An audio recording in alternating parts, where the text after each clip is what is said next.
ఖమ్మం జిల్లాకు చెందిన ఒక యువకుడు ఒక వినూత్న ఆలోచన చేశాడు. ఉన్నత చదువులు చదివి ఉద్యోగ ప్రయత్నం చేసి విసిగిపోయిన కొనిజర్ల మండలంలోని తనికెళ్లకు వాసి సందీప్ అనే యువకుడు ఒక కొత్త ఆలోచనకు శ్రీకారం చుట్టాడు. తన సొంత ఆలోచనతో ఒక పాత ట్రాలీ ఆటోను కొని దానిని ఒక మొబైల్ టీ స్టాల్ గా మార్చాడు. దానిని జిల్లాలోని వైరాకి తీసుకెళ్లి ఒక టీ కప్పు ఆకారంలోకి మార్పించి హలో చాయ్ అని పేరు పెట్టాడు. ఖమ్మం నగరంలోని ప్రధాన సెంటర్లలో ఈ మొబైల్ టీ స్టాల్ ని సందీప్ నడుపుతున్నాడు. నా పేరు సందీప్, మా ఊరు వచ్చేసి తనికెళ్ళండి.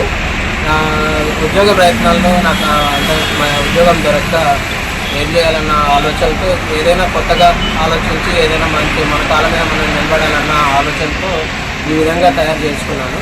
ఈ మొబైల్ క్యాంటీన్ వచ్చేసి నేను వైరాలో చేయించుకున్నాను, ఏఎల్ ఇంజనీరింగ్ వాళ్ళది. నాకు మొత్తం ఖర్చు వచ్చేసి 2.5 లక్షల వరకు పడిందండి. ఇప్పుడే కొంచెం వ్యాపారం కూడా బాగా ఉంటుంది. నాలా ఆలోచించి కొత్తగా ఆలోచించే వ్యాపారస్తులు కానీ చిన్న చిన్న ఎంటర్ప్రీనర్స్ కానీ ప్రోత్సహించాలని కోరుకుంటున్నాను.